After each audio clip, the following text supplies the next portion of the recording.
దానికి దీనికి ఏంటి సంబంధం? అలాగే ఉంటుంది. మీ గురించి మాట్లాడితే మంట, మా గురించి మీరు ఏమైనా అనొచ్చు. ముందు ఆ ప్రాబ్లం సాల్వ్ చేసుకుని ఆ సీజ్ అయిన బ్రాంచ్ ఓపెన్ చేయించండి, లేదంటే సమస్య అవుతుంది. నేను అదే పనిలో ఉన్నాను మేడం.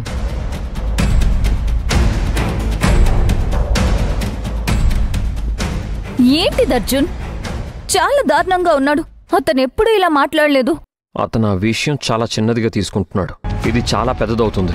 అవును అర్జున్, ఇది బాగా కాంప్లికేట్ అయ్యేటట్టు అనిపిస్తుంది. ఇప్పుడు శిశిర పెళ్లి చేసుకోవాలనుకుంటుంది. అదే టైంకి ఇవన్నీ రావడం నాకు చాలా భయంగా ఉంది.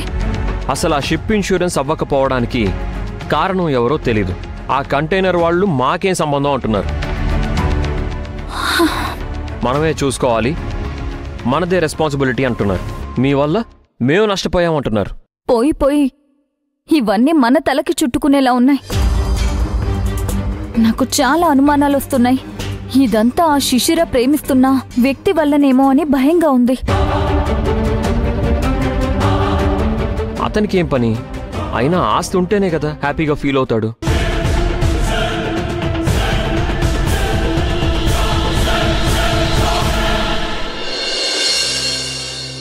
ఎక్కడో కూర్చోవలసిన వాళ్ళం ఇక్కడికి తీసుకొచ్చావు. ఎక్కడైతేనే పని అవుతుందా లేదా అది ఇంపార్టెంట్. టైం అయింది, ఇంకా రాలేదేంటి? ఏం లవ్లీ, ఇంతకీ శిశిర పెళ్లి విషయంలో నిర్ణయం తీసుకుంటుందా లేదా? తీసుకునే ఉంటుంది. నువ్వు సర్ప్రైజ్ అవ్వడం ఖాయం. షాక్ ఇవ్వకుండా ఉంటే చాలు. పో.